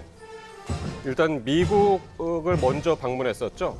서부에 방문해서 빅테크 기업들과 한국 기업 간에 이제 9,500억 달러, 네. 우리 돈으로 한 1,400조 원 규모의 투자 협력도 이루고, 그리고 이제 지금 두 번째 방문지로 브라질에 갔습니다. 브라질 다음으로는 이제 칠레하고 아르헨티나에 이어서, 그러니까 남미에서는 이제 3개국을 네. 이제 방문을 하고요. 바로 이어서 이제 독일까지 가는 그런 순방 일정입니다. 네, 오늘 일정을 다시 한번 좀 설명을 드리면 공식 환영식, 지금 보시는 것처럼 이 행사가 끝나면 정상회담이 이어집니다. 그리고 공동으로 언론의 결과를 발표하고요.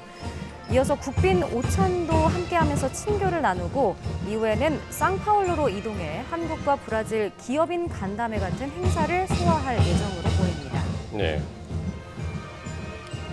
자, 이재명 대통령이 현지 시간으로 26일이고요. 그게 이제 어제가 되겠죠. 그리고 네. 이제 27일 오전, 지금 시간 보고 계십니다. 지금 이제 이틀째 되는 날 남미 3개국 순방 일정에 이제 돌입을 했고, 지금 브라질 대통령, 룰라 대통령 부부와 함께 지금 환영식을 진행하고 있는 것으로 보고 계십니다. 네, 애국가에 이어서 현재 브라질 국가의 애국가도 이제 흘러나오는 모습이고요. 이제 이 행사가 끝나면 두 정상은 이동을 해서 정상회담을 진행할 예정입니다. 네. 자, 이렇게 공식적으로 브라질 환영식이 열리고 있고, 잠시 뒤에는 양국의 정상이 정상회담을 열 예정입니다. 이어지는 일정들에 대해서는 또 들어오는 소식이 있으면 계속해서 전해드리겠습니다.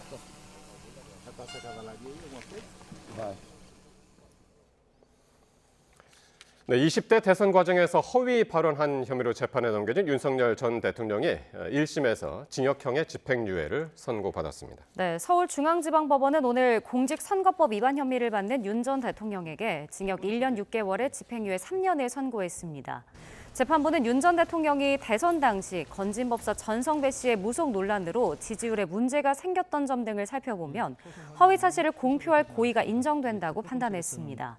또 윤우진 전 용산 세무서장에게 변호사를 소개한 적이 없다고 한 발언에 대해서도 본인의 이름을 사용해 윤 전 서장에게 연락하도록 해 변호사를 소개했다고 보는 것이 타당하다며 허위사실 공표에 해당한다고 봤습니다. 재판부는 윤석열 전 대통령에 대한 공소사실 2가지 모두를 유죄로 인정했습니다. 스스로 사실에 반하는 내용임을 알고도 허위로 발언해 유권자의 공정한 판단에 영향을 미치려고 했다는 겁니다. 보도에 임혜진 기자입니다. 재판부는 허위사실 공표 판단 대상인 발언의 의미를 확정하려면 발언이 나온 상황과 전체적인 맥락에 비춰 일반 선거인인 국민에게 어떻게 이해되는지를 봐야 한다고 서두에 밝혔습니다.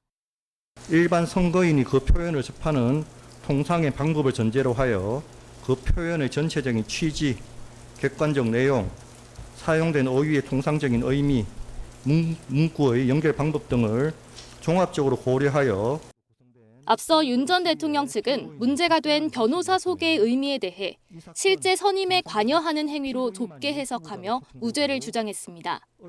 하지만 재판부 판단은 달랐습니다. 통상적인 국민 시각에서 변호사 소개란 수임이나 선임에 이르지 않더라도 사건 관계인과 변호사의 접촉을 주선하는 일체 행위를 의미한다는 겁니다. 그러면서 과거 윤 전 대통령 스스로 윤우진 전 용산 세무서장과 변호사를 연결해준 사실을 2차례 인정했고 문자 메시지와 통화 내역 등으로도 이 같은 정황이 확인된다며 허위사실 공표에 고의성이 있다고 봤습니다. 이와 다른 취지의 이 사건 관련 변호사 관련 발언하면서 그 내용이 객관적 사실과 다르다는 점을 인식하였다 할 것이므로 허위사실 공표에 대한 고의도 인정됩니다. 이른바 건진법사 발언에 대해서도 재판부는 무속 의혹으로 지지율 문제가 생긴 당시 상황을 고려할 때 허위사실 공표에 유인이 있다고 판단했습니다. 윤 전 대통령 부부가 일반 불교 승려가 아닌 점술의 성격을 가진 인물과 대선 이전부터 교류해온 사실이 인정되고 이 같은 정보가 후보자의 성품이나 능력을 판단하는 데 영향을 미치는 요소라고 본 겁니다. 재판부는 윤 전 대통령의 발언들이 순서나 시간이 제약된 일반적인 대선 토론회에서 나온 게 아니란 점에서 특별한 사정이 없는 한 토론회에서의 발언은 허위사실 공표죄로 처벌하지 않는다는 기존 판례를 적용할 수 없다고 분명히 했습니다. YTN 임혜진입니다. 윤 전 대통령의 선거법 위반 혐의 1심에서 당선 무효형이 선고되자 여권에서는 불법으로 사용한 선거비용 397억 원을 즉각 반환하라는 목소리가 나왔습니다. 하지만 국민의힘에서는 이미 대법원에서 유죄 취지로 파기환송된 이재명 대통령 재판이나 빨리 재개하라고 맞받았습니다. 보도에 양동훈 기자입니다. 윤석열 전 대통령이 선거법 위반 혐의로 1심에서 징역형 집행유예를 선고받자 범여권에서는 집중 공세가 이어졌습니다. 민주당 한병도 당대표 직무대행 겸 원내대표는 주권자의 민의를 왜곡하고 대선 결과에 중대한 영향을 미친 윤 전 대통령의 추악한 거짓말에 철퇴를 내린 판결이라고 평가했습니다. 민주당 강준현 수석대변인도 무속인 논란을 피하고 사법적 책임을 모면하려 뻔뻔한 거짓말로 국민을 우롱한 점을 고려하면 지극히 당연한 판결이라고 강조했습니다. 즉각 국민께 사죄하고 혈세로 보전받은 397억 원의 선거비용 반환에 나서야 할 것입니다. 조국 혁신당 신장식 신임 당대표는 혁신당이 이 사건을 직접 고발해 단죄를 이끌었다며 국민의힘의 정치적, 경제적 파산이 눈앞에 다가왔다고 목소리를 높였습니다. 국민의힘도 물러서지 않았습니다. 오선 중진 권영세 의원은 이 판결이 유지된다면 이재명 대통령의 2025년 대법원 파기환송 판결도 바로 재개돼야 공정한 일이라고 강조했습니다. 박성훈 수석대변인도 이미 유죄 취지로 파기환송된 이 대통령 재판이 확정될 경우 민주당이 감당해야 할 선거 비용이 더 크다고 받아쳤습니다. 형이 확정되면 민주당은 국민 혈세로 보전받은 대선 선거 보전금 434억 원을 반드시 반환해야 합니다. 국회의원이나 지자체장 등의 선거 출마자가 당선 무효형을 선고받으면 당사자가 보전받은 선거 비용을 반환해야 하지만 대선의 경우 추천 정당이 반환하게 돼 있습니다. 지난해 말 기준 국민의힘 전체 자산 규모는 1,300억 원 수준인데 대부분 부동산 등인 것으로 알려졌습니다. 국민의힘은 상급심에서 결과가 바뀔 가능성이 크다면서도 형이 유지될 가능성에 대비해 관련 비용 부담 방안을 고심 중인 것으로 파악됐습니다. 다만 당사 매각은 고려하지 않는 것으로 전해졌습니다. YTN 양동훈입니다. 장윤기의 3차 공판에서 피해 여고생의 부모가 증인으로 재판에 출석했습니다. 유가족은 장윤기에 대해 법정 최고형을 선고해달라고 간곡히 호소하며 오열했습니다. 보도에 오선열 기자입니다. 16살 고 이채원 양의 시간은 지난 5월 5일 어린이날 새벽에 멈췄습니다. 응급구조사를 꿈꾸며 늦은 밤까지 공부했던 이 양에게 잔혹한 범죄를 저지른 건 일면식도 없던 23살 장윤기였습니다. 왜 여학생을 공격했습니까? 여학생이 놀아주는 거 아닙니다. 강간살인 혐의로 구속 기소된 장윤기의 3차 공판이 광주지방법원에서 열렸습니다. 재판에는 이채원 양의 유족이 증인으로 출석했습니다.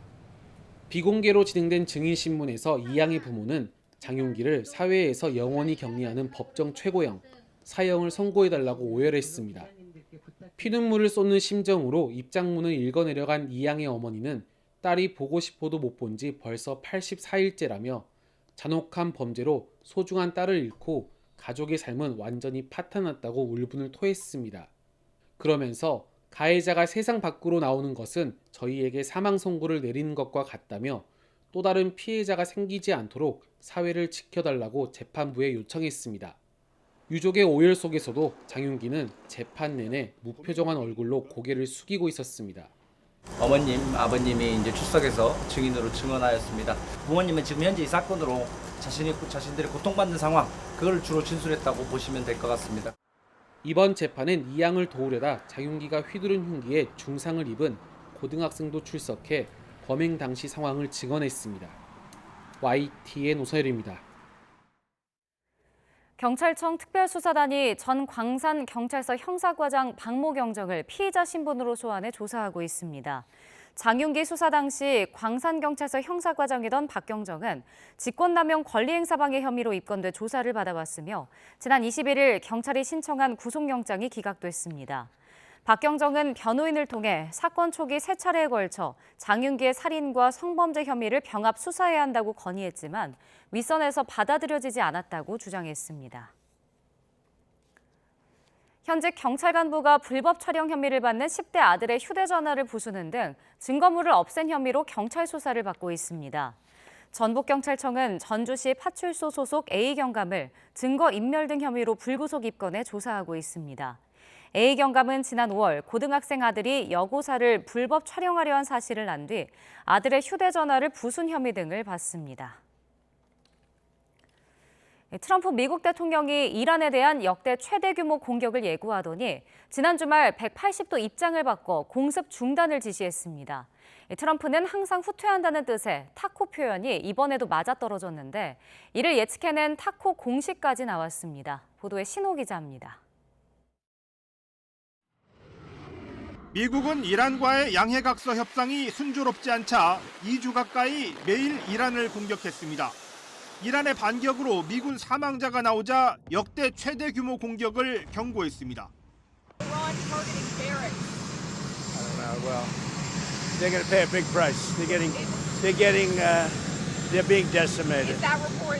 폭격기와 전투기를 추가 투입하는 등 확전 카드를 만지작거리던 트럼프 대통령은 지난 24일 돌연 공습 중단을 결정했습니다. 오만이 이란과 호르무즈 해협 문제를 논의한다는 것 말고는 달라진 사정도 없던 상황. 이번에도 트럼프는 항상 겁을 먹고 물러선다라는 의미의 타코 표현대로 됐습니다. 미국의 지정학 리스크 자문사인 시그넘 글로벌 어드바이저스는 트럼프 대통령의 특징을 반영한 타코 공식을 만들어 이번 공습 중단 결정을 비슷하게 예측해냈습니다. 이르면 7월 22일에 타코가 일어날 수 있고 늦어도 30일 전에는 반드시 일어날 것이라면서 26일이 가장 유력하다고 지난 22일 예상했습니다. 브렌트유 가격과 10년짜리 미국 국채 금리, 호르무즈 해협 통과 선박수, S&P 500 지수 이렇게 4가지 변수를 반영해서 변화가 커지면 시장 충격을 줄이기 위해 트럼프가 한 발 물러선다는 겁니다. The cost of an escalation, there are implications with that, and that was what was explained to the president. 결국 11월 중간 선거를 앞둔 트럼프 대통령의 정치적 부담을 주로 반영한 예측 모델인데 이번에는 미국의 군사적 현실이 더 크게 작용한 것으로 보입니다. 공습 중단 결정 직전 댄 케인 미 합참의장은 미군 방공망 고갈 우려를, 브래들리 쿠퍼 미 중부사령관은 같은 수준의 공습이 이제 실익이 없다는 보고를 트럼프 대통령에게 했다고 미국 언론들이 보도했습니다. YTN 신호입니다. 우크라이나가 카스피해에서 이란 상선을 타격하면서 유럽과 중동에서 벌어지던 두 개의 전쟁이 사실상 하나로 얽히고 있습니다. 러시아와 이란의 군사 밀착을 향한 서방의 견제가 실력 행사로 이어지며 글로벌 확전 우려가 더욱 커지고 있습니다. 권영희 기자의 보도입니다. 카스피해를 지나던 이란 상선이 우크라이나군의 장거리 드론 타격을 받았습니다. 이 공격으로 선박에 큰 폭발이 일어나면서 이란 선원 1명이 숨졌습니다.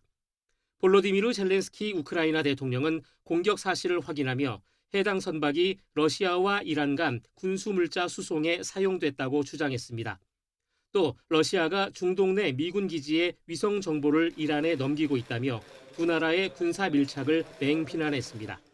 Від початку липня ми фіксуємо активну супутникову зйомку Росією території країн Затоки і розміщених на них американських військових об'єктів. В подальшому такі знімки опиняються у Ірану. 이란은 이번 타격을 이스라엘의 사주를 받은 명백한 유엔 헌장 위반으로 규정하며 즉각 강력히 반발했습니다. 아바스 아라그치 이란 외무장관은 키이우의 만행을 결코 좌시하지 않겠다며 우크라이나를 향한 강력한 군사적 보복을 예고했습니다. 이번 사태는 단순한 선박 공격을 넘어 국제 정세의 중대한 지정학적 위기로 평가받고 있습니다.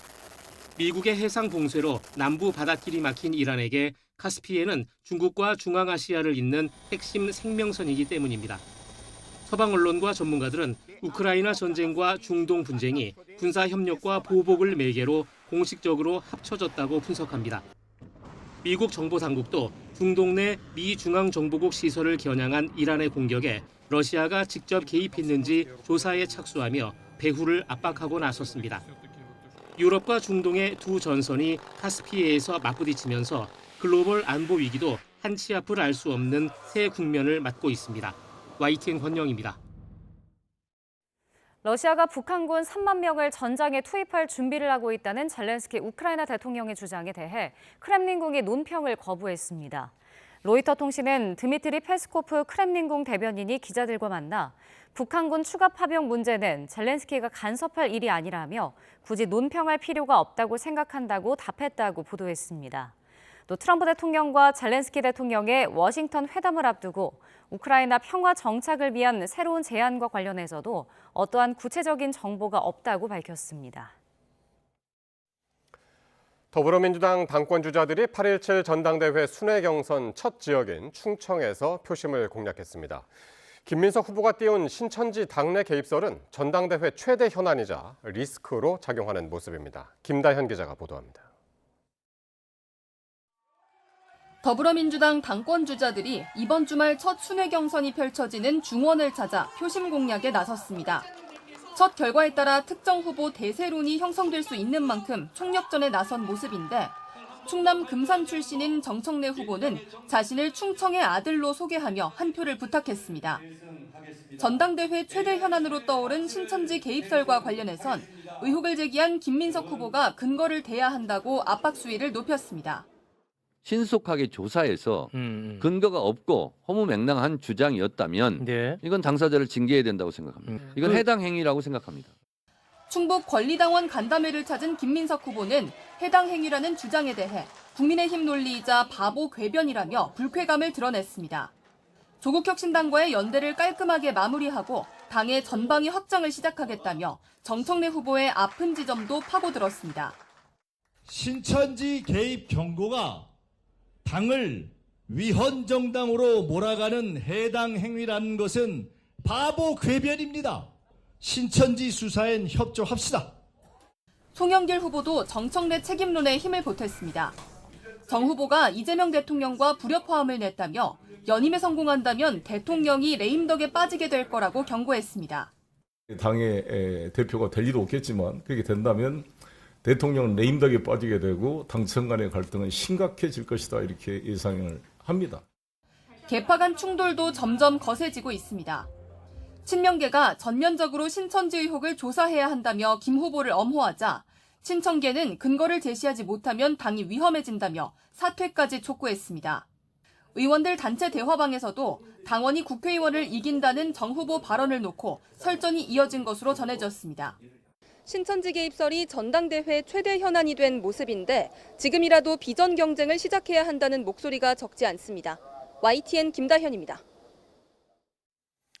상임위 배정에 불만을 품고 이른바 멱살 논란을 일으킨 국민의힘 권영진 의원에 대해 국민의힘 지도부가 자진 탈당을 권유했습니다. 윤리위도 징계 절차를 개시했는데 그동안 미뤄왔던 육선 조경태 의원과 친한계 진종호 의원에 대한 징계 심의도 본격화됐습니다. 박희재 기자입니다. 굳은 표정으로 취재진 앞에 선 국민의힘 정점식 원내대표. 이른바 멱살잡이 논란이 불거진 지 나흘 만에 입장을 발표했습니다. 개인이 아닌 국민의힘의 문제로 사안을 규정하며 흔들림 없이 직을 수행하겠다고 강조했습니다. 보수의 품격과 당의 질서를 바로잡는 그런 계기가 되어야 된다고 생각을 합니다. 지난 사감을 모두 잊고 원내대표로서의 책무를 다해 나가겠습니다. 최고위원회도 권 의원에게 자진 탈당을 권유하고 응하지 않을 경우 최고 수준의 징계가 필요하다는 데에 뜻을 모았습니다. 이견 없이 이번 사안을 매우 엄중하고 강력하게 처벌해야 한다는 공감대를 이뤘습니다. 다만 회의에 불참한 우재준 최고위원은 지금의 지도부가 윤리 규정을 논할 권위가 있는지 의문이라며 윤리위 해결법에 선을 긋기도 했습니다. 어수선한 분위기 속 당사자인 권 의원은 직접 사건이 발생한 원내대표실을 찾아 사과했지만 자진 탈당 권유에 대한 답은 내놓지 않았습니다. 이유 여하를 불문하고 제 부족함이고 잘못된 것입니다. 정 원내대표는 사과를 받아들인다면서도 향후에 예정된 의원총회에서 논의할 여지를 남겨뒀습니다. 이런 가운데 국회 밖에서도 권 의원에 대한 제소가 이어지면서 국민의힘 윤리위는 권 의원에 대한 징계 절차에 착수했습니다. 동시에 국회 부의장 선거 과정에서 민주당 의원과 소통한 육선 조경태, 지방선거 때 무소속 한동훈 의원을 도운 친한계 진종호 의원 징계안도 본격 심의하기로 했습니다. 하지만 구성원의 사임과 징계 기준을 둘러싼 갈등 끝에 위원 2명이 불참한 채로 징계 절차가 강행되면서 윤리위의 이번 결정은 또 다른 내홍의 불씨를 남겼습니다. YTN 박 기자입니다. 검사의 보안 수사권 폐지를 골자로 하는 형사소송법 개정안 등을 놓고 정치권이 대립 중인 가운데 내일 국회 법제사법위원회 전체 회의가 열립니다. 내일 회의에는 최근 사의설이 제기된 정성호 법무부 장관이 참석할 예정이어서 여야 의원들의 질의가 이어질 걸로 보입니다. 또 여야가 수사 범위 등을 놓고 이견을 보이는 선관위 특검 법안 상정과 국민의힘목 간사 선임도 이루어질 예정입니다. 44표 차로 당락이 갈린 경남 통영시장 재검표가 예정보다 1시간 반가량 늦게 시작된 데다 이의 제기가 이어지면서 개표 작업이 더디게 진행되고 있습니다. 경상남도 선거관리위원회는 오늘 오후 3시 반부터 수개표 방식으로 재검표를 진행 중입니다. 재검표 요원들은 7만 장에 가까운 투표지를 한 장씩 다시 분류하고 있지만 이의 제기가 잇따르면서 결과 확정이 늦어지고 있는데 최종 결과는 내일 새벽을 넘어서야 나올 걸로 보입니다. 청각 장애인들에게 돈을 주고 계좌를 넘겨받아 인터넷 도박 조직에 넘긴 수어 통역사가 경찰에 적발됐습니다. 범죄에 쓰일 줄 몰랐다 하더라도 대가를 받고 계좌를 넘기는 행위 자체가 처벌 대상인 만큼 주의가 필요합니다. 김종호 기자입니다. 이른바 대포 통장 모집책인 청각장애인의 집을 찾은 경찰. 다른 청각장애인들 계좌를 수집한 경위 등을 수어로 묻습니다. 앞서 경찰은 4개월간 운영한 도박 사이트를 적발해 운영자들을 조사한 뒤 사이트와 고액을 주고받은 이른바 큰손 이용자 계좌도 확인했습니다. 그런데 계좌 주인에게 도박 참여 경위를 물었더니 모두 청각장애인이었고 하나같이 그런 적 없다는 답변이 돌아왔습니다. 알고 보니 이 청각장애인들이 수어 통역사와 동료 장애인에게 20만 원을 받고 넘긴 계좌가 도박 조직으로 흘러들어갔던 겁니다. 3달 정도 사용하는데 돈이 오고 가고가 기재가 되니까는 당신들 그 신용에 올라가는 데 도움이 될 거다. 이 정도로 이제 설명을 했습니다. 경찰이 수사를 확대했더니 수어 통역사가 주도해 청각장애인들의 계좌를 모은 뒤 다른 조직에 제공한 정황도 드러났습니다. 해당 조직은 청각장애인 계좌로 모두 3,200억 원대 도박에 참여한 거로 조사됐습니다. 경찰은 도박 사이트 관리자와 수어 통역사 등 6명을 구속하고 관련자 160여 명을 입건했습니다. 이 가운데 80여 명이 청각장애인인데 본인은 범죄에 악용될지 몰랐다고 주장해도 돈을 받고 계좌를 넘기는 행위만으로도 처벌 대상입니다. YTN 김종호입니다. 충북 음성경찰서가 집단 패싸움을 벌이다 상대를 흉기로 살해한 혐의로 말레이시아 국적 40대 A씨와 공범 등 2명의 구속영장을 신청했습니다. A씨 등은 어제 새벽 1시 50분쯤 자신의 일행들과 함께 음성군 대소읍의 한 길거리에서 다른 말레이시아인들과 패싸움을 벌이다가 같은 국적의 20대 B씨를 흉기로 살해한 혐의를 받고 있습니다.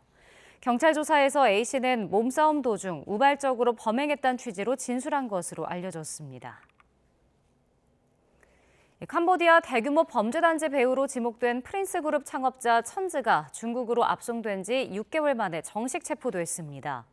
중국 매체 차이시는 중국 검찰이 지난 6일 천즈에 대한 체포를 승인했다고 보도했는데 중국에서의 체포 승인은 수사기관이 피의자를 정식 구금하고 본격적인 형사기소 절차에 돌입한다는 것을 의미합니다.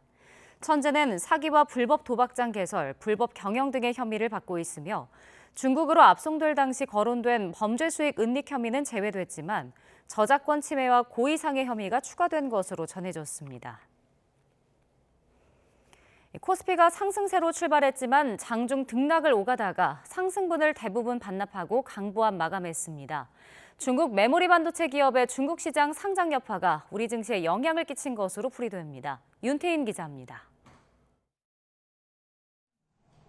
6,800선에서 상승세로 장을 연 코스피는 장 초반 하락 전환했습니다. 한때 6,557까지 무너졌던 코스피는 오후 들어 장 후반에 다시 상승세로 전환했고 0.97% 오른 6,755에 마감했습니다. 시장에선 개인과 기관이 매수 우위를 보였고 외국인이 매도 우위를 보였습니다. 코스피 장중 변동은 주말에 있었던 샌프란시스코 AI 서밋에서 발표된 대규모 협업 소식이 증시 하방을 일부 지지했지만 첫날부터 중국 시장 시총 1위에 오른 중국의 반도체 기업 창신 메모리 테크놀로지 CXMT의 상장 여파가 국내 시장에도 영향을 미친 것으로 풀이됩니다. 장 초반에는 CXMT 상장이 국내 반도체 기업에 영향을 미칠 것이라는 평가가 외국인 매도 요인으로 작동했지만 장 후반대에는 CXMT 상장 이슈가 마무리되면서 우리 증시에 다시 수급이 유입된 것으로 보입니다. 중국 시장에서 창신 메모리 반도체가 상장한 이후에는 이벤트 재료가 소멸이 되면서 국내 반도체 주식들이 반등하는 계기가 될 수 있었다라고 볼 수 있을 것 같습니다. 반도체 대형주이자 대장주인 삼성전자는 장중 24만 원대까지 떨어졌지만 1.8% 오른 25만 원대로 거래를 마쳤습니다. 장중 170만 원대까지 내렸던 SK하이닉스는 3.2% 오른 181만 원대로 거래를 마쳤습니다. 엔비디아가 지분 투자 계획을 밝힌 네이버는 8% 넘게 급등했습니다. 이런 가운데 코스피와 마찬가지로 장 초반 상승세를 탄 코스닥은 장중 상승분을 소폭 확대하며 2.22% 오른 764의 장을 마쳤습니다. 원달러 환율은 오후 3시 반 기준 1,468.5원으로 거래됐습니다. YTN 윤태인입니다. 본격적인 휴가철을 맞아 고속도로가 평소보다 붐비고 있는데 올해 고속도로 교통사고 사망자 가운데 안전띠 미착용 비중이 30%에 육박한 것으로 나타났습니다. 안전띠 미착용 치사율이 뒷좌석의 경우 3.7배까지 높아지는 것으로 나타나 전좌석 안전띠 착용이 필수라는 경고가 나옵니다. 보도에 차효정 기자입니다. 지난 3월 남해고속도로 진주나들목 부근 4차선을 달리던 트럭이 주행 중 미끄러져 갓길 가드레일을 들이받습니다. 사고 충격으로 안전띠를 매지 않은 탑승자 2명이 차 밖으로 튕겨나와 쓰러졌는데 뒤따라 달려오던 차량에 부딪혀 결국 1명이 숨지고 1명이 중상을 입었습니다. 지난 2019년 4월 중앙선 일직터널 부근 한 승용차가 1차로에서 차선 변경을 하다가 2차로를 달리던 차를 못 보고 부딪혔습니다.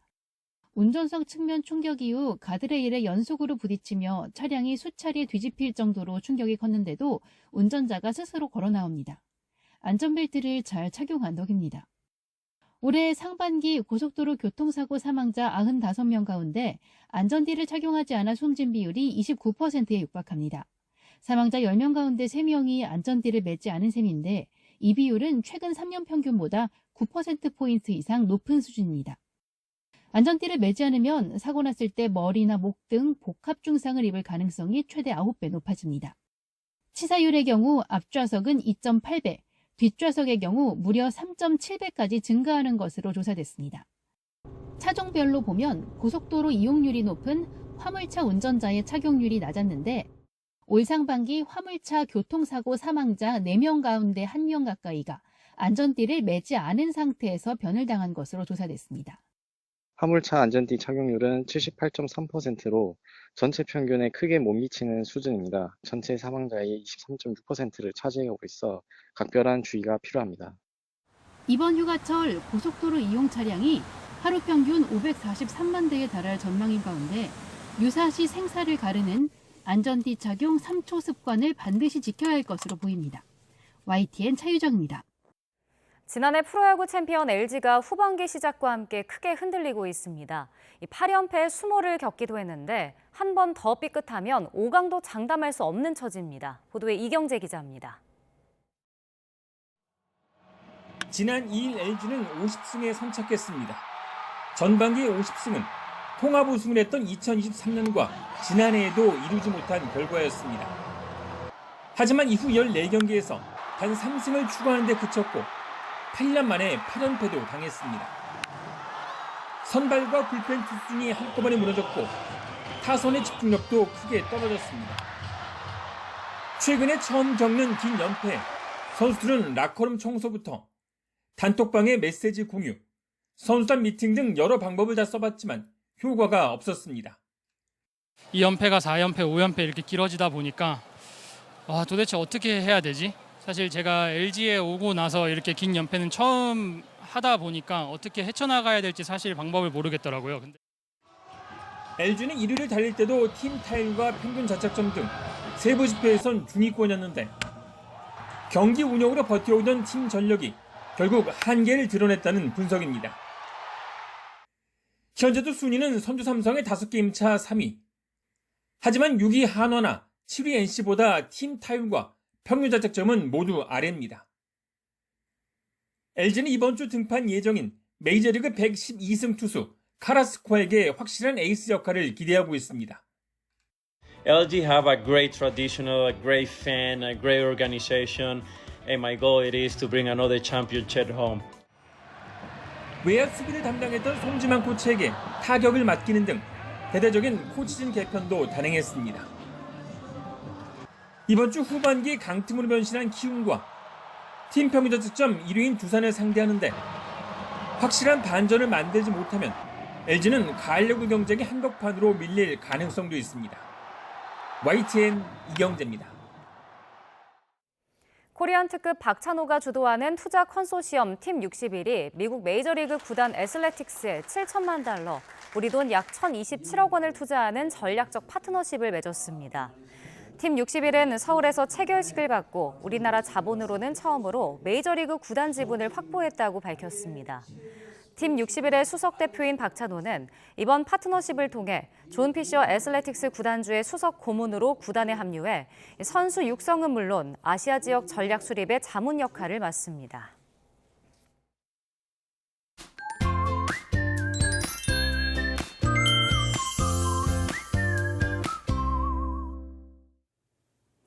폭염의 기세가 좀처럼 꺾이지 않고 있습니다. 영남을 중심으로 폭염 중대경보가 나흘째 이어지고 있는 가운데 오늘도 40도에 육박하는 극심한 더위가 기승을 부렸는데요. 한낮 더위가 완전히 식지 못하면서 오늘 밤 사이에도 열대야가 나타나는 곳이 많겠고요. 내일 낮 동안에는 서울 체감온도가 35도까지 오르면서 수도권에서도 폭염경보 수준의 더위가 나타나겠습니다. 이 정도면 건강한 성인도 온열 질환에 대비가 필요합니다. 기온이 가장 크게 오르는 낮 시간대에는 야외 활동을 멈추고 갈증을 느끼기 전부터 물을 틈틈이 마시는 게 좋습니다. 내일 아침 기온은 서울 26도, 대전 26도, 광주도 26도로 곳곳에서 열대야가 나타나겠습니다. 한낮에는 서울이 33도, 대구는 38도까지 높게 치솟겠습니다. 또 내일도 중부와 경북을 중심으로 구름이 많이 끼겠고요. 오후까지 돌풍과 벼락을 동반한 요란한 소나기가 지날 때가 있겠습니다. 당분간 폭염이 계속되는 가운데 뚜렷한 비 소식은 없겠습니다. 다만 기습적으로 소나기가 자주 내리겠습니다. 휴가철 맞아 여행 계획 세우신다면 참고하시기 바랍니다. 날씨였습니다. 월요일 뉴스나이트 마칩니다. 시청해주신 여러분 고맙습니다.